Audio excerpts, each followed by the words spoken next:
Hello friends, welcome to my channel. Narmada తల్లి కాబోతుందని తెలిసి Narmada pregnancy పోగొట్టాలని చూసిన వల్లి చెంప పగలగొట్టి ఇంట్లో నుండి గెంటేసిన రామరాజు.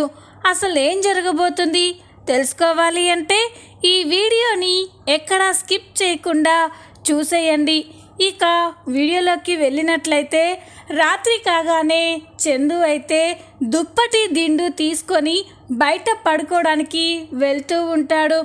అప్పుడే వల్లి చందుని ఆపి, బా ఎక్కడికి వెళ్తున్నావు అని అనగానే, చెప్పాను కదా రోజు బొట్టు పెట్టి మరీ చెప్పాలా, మనం బయట మాత్రమే భార్యాభర్తలం, అంతేకాని ఈ 4 గోడల మధ్య కాదు, బయట పడుకోవడానికి వెళ్తున్నాను అని చందు అనగానే, బా ఎందుకు బా నన్ను ఇంతలా బాధ పెడుతున్నావు అని అంటూ ఉంటే, చూడు బాధ పెట్టింది నేను కాదు, నువ్వే అందరినీ బాధ పెట్టావు, నా మనసుని విరిచేశావు అని చందు అంటూ ఉంటే, సరే బా నువ్వు నన్ను ఎప్పుడు క్షమిస్తే అప్పుడే నేను నీ భార్యగా ఉంటాను, కానీ నువ్విక్కడే పడుకోబా అని అనగానే చందు కోపంగా చూస్తూ ఉంటాడు.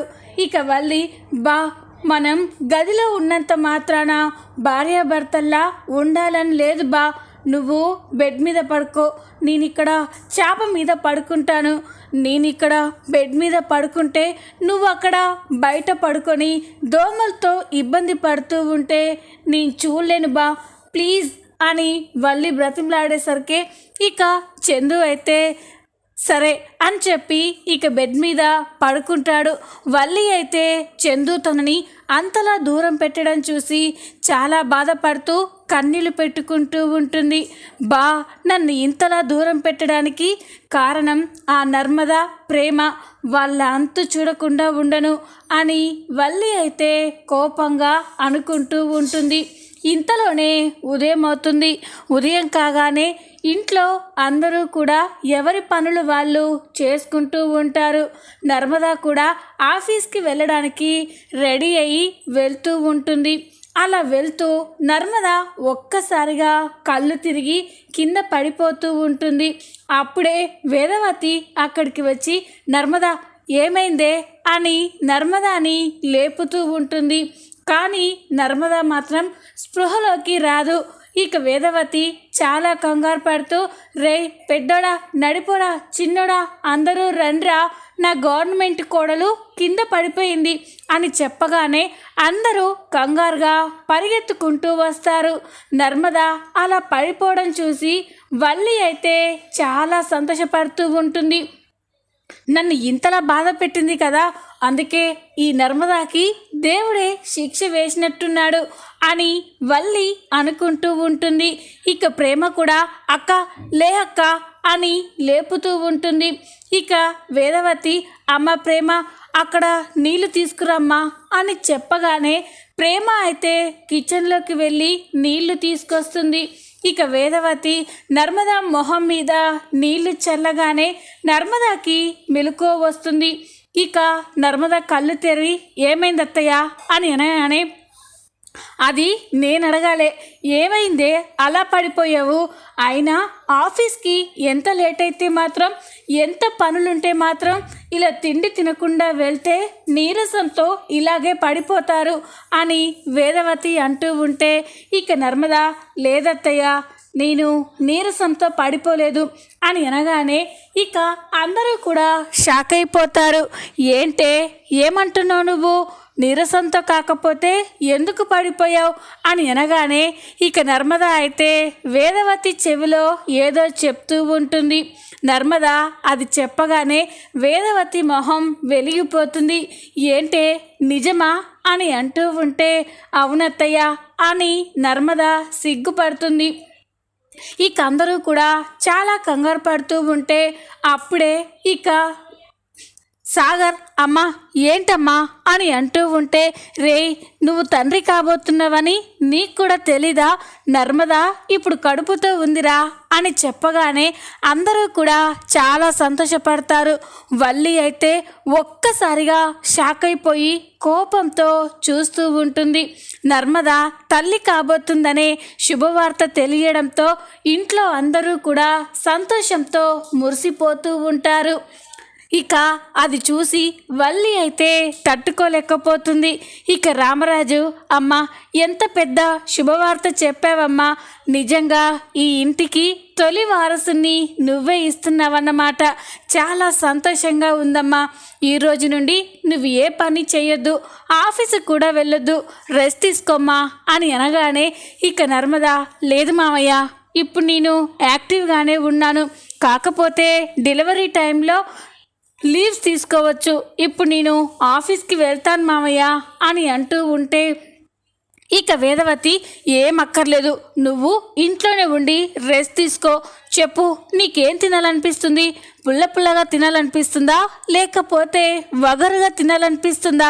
చెప్పు, ఏం కావాలన్నా నీకు చేసి పెట్టడానికి ఇంట్లో ఇంతమంది ఉన్నాం అని అంటూ ఉంటే, అయ్యో అత్తయ్య నాకు ఏమీ తినాలనిపించట్లేదు, నేను బాగానే ఉన్నాను, ఆఫీస్కి వెళ్తాను అని అంటూ ఉంటే ఇక వేదవతి, సరే అయితే నువ్వు ఆఫీస్కి నుండి ఇంటికి వచ్చిన తర్వాత ఏ పని చెయ్యొద్దు అని అనగానే, అలాగే అత్తయ్య గారు వెళ్ళొస్తాను అని నర్మద అంటూ ఉంటే ఇక అప్పుడే వేదవతి, రే నడిపోడా, వెళ్ళి నర్మదాని ఆఫీస్ దగ్గర డ్రాప్ చేసి రారా అని అనగానే ఇక సాగర్ అయితే అలాగేనమ్మా అని చాలా సంతోషంగా నర్మదాని ఆఫీస్ దగ్గరికి తీసుకెళ్తూ ఉంటాడు.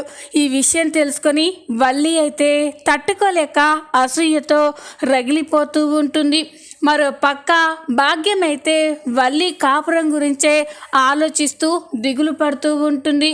అక్కడ అమ్మడు ఎలా ఉందో ఏంటో, అల్లుడు గారు అమ్మడిని క్షమించారో ఏంటో, దాని కాపురం ఎప్పుడు బాగుపడుతుందో అని నాకు చాలా బెంగగా ఉంది, ఒక్కసారి దానికి ఫోన్ చేద్దాం అని భాగ్యం వల్లికి ఫోన్ చేస్తుంది. భాగ్యం నుండి ఫోన్ రాగానే వల్లి ఫోన్ లిఫ్ట్ చేసి, ఏంటో చెప్పు అని అనగానే, అమ్మడు ఏమైందే, నీ మాటల్లోనే అంత కోపం ఉందేంటి, మళ్ళీ ఇంట్లో ఎవరైనా ఏమైనా అన్నారా అని అనగానే, లేదు ఏమీ అనలేదు, నా జీవితం ఎక్కడికి వెళ్తుందోనని భయంగా ఉంది అని అనగానే భాగ్యం షాక్ అయిపోతుంది. ఏంటమ్మడు నీ జీవితానికి వచ్చిన డోకా ఏముందే, అల్లుడు గారు 2 రోజులు కోపంగా ఉంటారు, తర్వాత అన్నీ మర్చిపోయి నీతో ప్రేమగా ఉంటాడులే అని అంటూ ఉంటే, లేదమ్మా ఆయన నాతో ప్రేమగా ఉండడం లేదన్న విషయం కంటే ఆ నర్మద నాకంటే ముందు తల్లి కాబోతుందన్న విషయాన్నే నేను భరించలేకపోతున్నాను అని అనగానే భాగ్యం షాక్ అయిపోతుంది. ఏంటే ఏమంటున్నావు నువ్వు అని అనగానే, అవునమ్మా ఆ నర్మదకి ఇప్పుడు 3వ నెలంట, ఈరోజే ఆ విషయం తెలిసింది, అది తెలియగానే ఇంట్లో వాళ్ళంతా కూడా దాన్ని నెత్తిన పెట్టుకుంటున్నారు అని అనగానే భాగ్యం షాక్ అయిపోతుంది.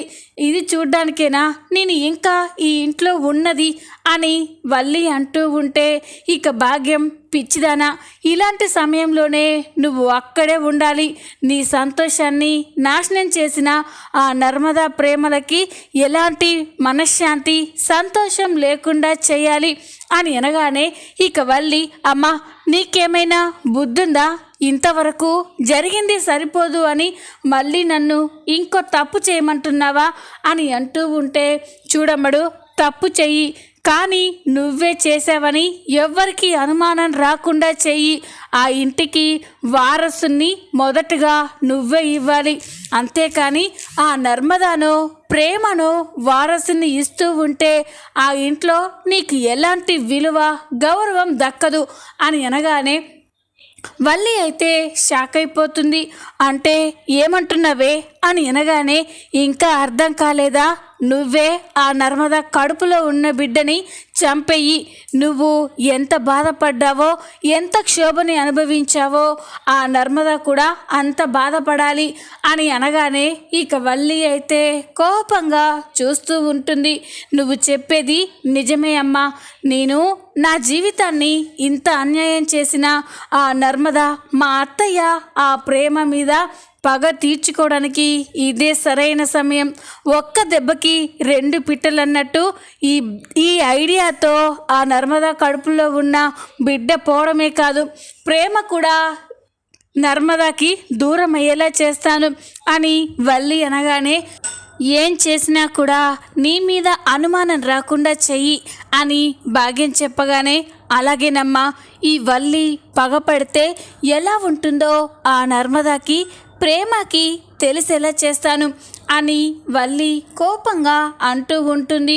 ఇక వల్లి అయితే నర్మదా కడుపులో ఉన్న బిడ్డని చంపేయాలని నిర్ణయించుకుంటుంది. ఇక ఇలా రాత్రి కాగానే వేదవతి నర్మదా కోసం పాలు కలుపుతూ ఉంటుంది. అది గమనించిన వల్లి కోడలి కడుపులో ఉన్న వారసుల కోసం పాలు కలుపుతున్నావా అత్తయ్య? ఆ కడుపులో బిడ్డ ఎక్కువ రోజులు ఉండడు అని వల్లి కోపంగా అనుకుంటూ ఉంటుంది. ఇక వేదవతి పాలు కలుపుతూ ఉంటే అప్పుడే రామరాజు, బుజ్జమ్మ నా ఫోన్ ఎక్కడ పెట్టావు అని అనగానే, అయ్యయ్యో వస్తున్నానుండండి, మీకు ఏది కూడా తీసుకోవడం చేత కావడం లేదు అని ఇక వేదవతి అయితే రామరాజు దగ్గరికి వెళ్తూ ఉంటుంది. అది గమనించిన వల్లి ఇదే సరైన సమయం అని ఎవ్వరూ చూడకుండా కిచెన్లోకి వెళ్ళి వేదవతి నర్మదా కోసం కలిపిన పాలల్లో తన దగ్గర ఉన్న విషాన్ని అందులో కలుపుతుంది. మళ్ళీ ఏమీ తెలియనట్టే అక్కడి నుండి వెళ్ళిపోతుంది. ఇక వేదవతి ఇదేది తెలియకపోవడంతో నర్మదా కోసం ఆ పాలు తీసుకొని నర్మదా దగ్గరికి వెళ్తుంది. నర్మదా సిస్టంలో వర్క్ చేసుకుంటూ ఉంటే, అంటే అన్నానంటావు కానీ ఏంటే ఆఫీస్లో కూడా ఇదే కంప్యూటర్ ముందు కూర్చొని ఉన్నావు, ఇంటికి వచ్చాక కూడా నువ్వు ఇలాగే కంప్యూటర్ ముందు కూర్చుంటే ఎలాగే, కడుపులో ఉన్న బిడ్డ గురించి ఆలోచించాలి కదా అని అనగానే, ఏం లేదత్తయ్య అయిపోయింది అని నర్మదా అంటుంది. సరేలే ముందు ఈ పాలు తాగు అని అనగానే, ఇప్పుడు వద్దత్తయ్య అని నర్మదా అంటుంది. ఇదిగో చూడు, నువ్వు పాలు తాగేంత వరకు నేను ఇక్కడ నుండి వెళ్ళను అని అనగానే ఇక నర్మదా అయితే సరే అని పాలు తాగుతూ ఉంటుంది. ఇదంతా కూడా వల్లి చూస్తుంది. నర్మదా విషం కలిపిన పాలు తాగడంతో వల్లి అయితే చాలా సంతోషంతో మురిసిపోతూ ఉంటుంది. తాగు నర్మదా, ఈ పాలు తాగాక నీ కడుపులో ఉన్న బిడ్డ పోతుంది అని వల్లి అనుకుంటూ ఉంటుంది. నర్మదా పాలు తాగిన తర్వాత వేదవతి అక్కడి నుండి వెళ్ళిపోతుంది. ఇక వల్లి అయితే నర్మదాకి ఎప్పుడెప్పుడు ఎఫెక్ట్ అవుతుందా అని చూస్తూ ఉంటుంది. కాసేపటి తర్వాత నర్మదాకి కడుపులో నొప్పి మొదలవుతుంది. ఇక ఒక్కసారిగా ఇదేంటి, కడుపులో ఉన్నట్టుండి నొప్పిగా ఉంది, భరించలేకపోతున్నానే అని చాలా బాధపడుతూ అక్కడే ఉన్న సాగర్తో, సాగర్ అని లేపుతూ ఉంటుంది. ఏంటి నర్మదా, ఏమైంది అని అనగానే, సాగర్ నాకు కడుపులో నొప్పిగా ఉంది, భరించలేకపోతున్నాను అని బాధపడుతూ ఉండడంతో సాగర్ షాక్ అయిపోతాడు. ఇక వెంటనే అమ్మా అని పిలవగానే వేదవతి, ప్రేమ, రామరాజు, ధీరజ్, చందు, వల్లి అందరూ అక్కడికి వస్తారు. నర్మదా కడుపు నొప్పితో బాధపడుతూ ఉంటే అందరూ షాక్ అయిపోయి చూస్తూ ఉంటారు. వల్లి మాత్రం తన ప్లాన్ సక్సెస్ అయిందని సంతోషంతో, ఎస్ నా ప్లాన్ సక్సెస్ అయింది అని వల్లి అనుకుంటూ ఉంటుంది. ఇక నర్మదా బాధపడుతూ ఉండడం చూసి ఇక వేదవతి, రే మనం వెంటనే నర్మదాని హాస్పిటల్కి తీసుకెళ్దాంరా అని నర్మదాని దగ్గరలో ఉన్న హాస్పిటల్కి తీసుకెళ్తారు. ఇక నర్మదాకి డాక్టర్స్ ఐసీయూలో ట్రీట్మెంట్ చేస్తూ ఉంటే బయట అందరూ కూడా చాలా కంగారు పడుతూ ఉంటారు. వేదవతి, సాగర్, ప్రేమ అందరూ కూడా నర్మదా గురించే బాధపడుతూ కన్నీళ్లు పెట్టుకుంటూ ఉంటారు. వల్లి మాత్రం మనసులో చాలా సంతోషపడుతూ ఉంటుంది. నా ప్లాన్ సక్సెస్ అయింది, నన్ను ఇంతలా బాధ పెట్టినా ఆ నర్మదాని దెబ్బ కొట్టాను అని ఇక వల్లి అయితే చాలా సంతోషపడుతూ ఉంటుంది. కాసేపటి తర్వాత డాక్టర్స్ బయటికి వస్తాడు. డాక్టర్ బయటికి రాగానే అందరూ చాలా కంగారుగా డాక్టర్ దగ్గరికి వెళ్తారు. ఇక వేదవతి, డాక్టర్ మా కోడలికి ఎలా ఉంది, తనకేం కాలేదు కదా అని అంటూ ఉంటే, చూడండి తనిప్పుడు సేఫ్గానే ఉంది, సమయానికి హాస్పిటల్కి తీసుకొచ్చారు కాబట్టి తల్లి బిడ్డ క్షేమంగా ఉన్నారు, కాస్త ఆలస్యం చేసుంటే కడుపులో బిడ్డ చనిపోయేది అని అనగానే అందరూ ఒక్కసారిగా షాక్ అయిపోతారు. ఇక వల్లి కూడా షాక్ అయిపోయి చూస్తూ ఉంటుంది. ఇదేంటి అంటే నర్మద కడుపులో ఉన్న బిడ్డ చచ్చిపోలేదా అని అనుకుంటూ ఉంటుంది.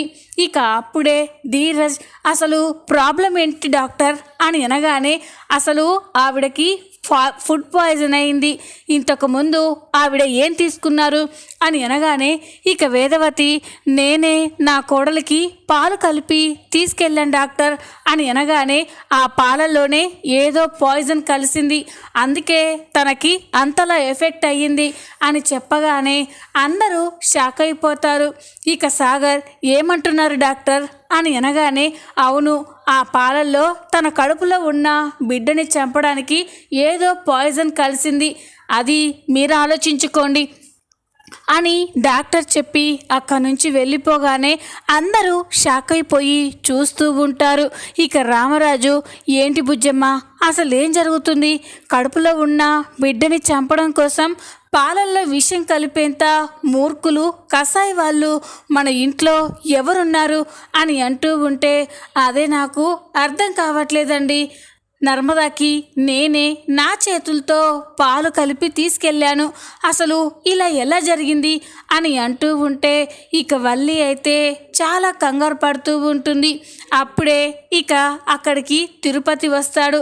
అక్క, పాలల్లో విషం కలిపింది ఎవరో నాకు అర్థమైందక్క అని అనగానే, ఏంట్రా తిరుపతి ఏమంటున్నావు నువ్వు అని అనగానే ఇక వల్లి అయితే షాక్ అయిపోతుంది. ఇదేంటి, నేను పాలల్లో విషం కలపడం వీడు చూసేసాడా ఏంటి అని కంగారు పడుతూ ఉంటుంది.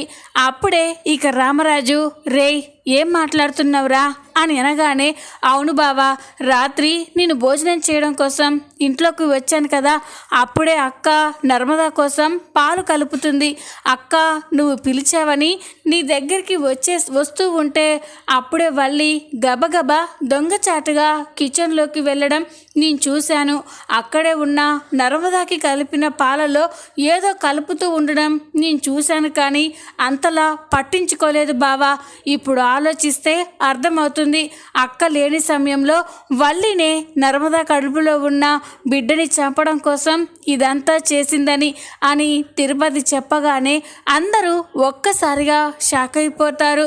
తన గురించి నిజం బయటపడడంతో వల్లి అయితే చాలా టెన్షన్ పడుతూ కంగారు పడుతూ ఉంటుంది. ఇక రామరాజు పట్టరాని కోపంతో వల్లి దగ్గరికి వెళ్ళి, వల్లి ఏంటిది, తిరుపతి చెప్పింది నిజమేనా అని అంటూ ఉంటే, మామయ్య గారు అది అని అంటూ ఉంటే ఇక రామరాజు ఒక్కసారిగా కోపంతో వల్లి చెంప పగలగొడతాడు. అది చూసి వల్లి అయితే షాక్ అయిపోయి చూస్తూ ఉంటుంది. నువ్వు మా ఇంటి మహాలక్ష్మివని, నా పెద్ద కొడలువని, కూతురు లాంటిదానివని నెత్తిన పెట్టుకున్నాను, అలాంటి నువ్వు నర్మదా కడుపులో ఉన్న బిడ్డని చంపాలనుకున్నావా, నీ కడుపులో బిడ్డ పోయింది అని ఎంతో బాధపడ్డాము, నీ మీద ఎంతో జాలి చూపించాము, అలాంటి నువ్వు ఇంత కసాయితనంతో ఎలా ఆలోచించావు, నువ్వు తల్లివి కాలేవని నర్మదాని కూడా తల్లిని కాకుండా చూసావంటే నువ్వు ఎంత రాక్షసంగా ఉన్నావో ఇప్పుడే అర్థమవుతుంది అని రామరాజు వల్లిని తిడుతూ ఉంటే ఇక వేదవతి ప్రేమ అయితే చూస్తూ ఉండిపోతారు. చూద్దాం రాబోయే ఎపిసోడ్లో ఏం జరగబోతుందో. ఈ వీడియో మీకు నచ్చినట్లయితే లైక్ చేయండి, సబ్స్క్రైబ్ చేసుకోండి. Thanks for watching.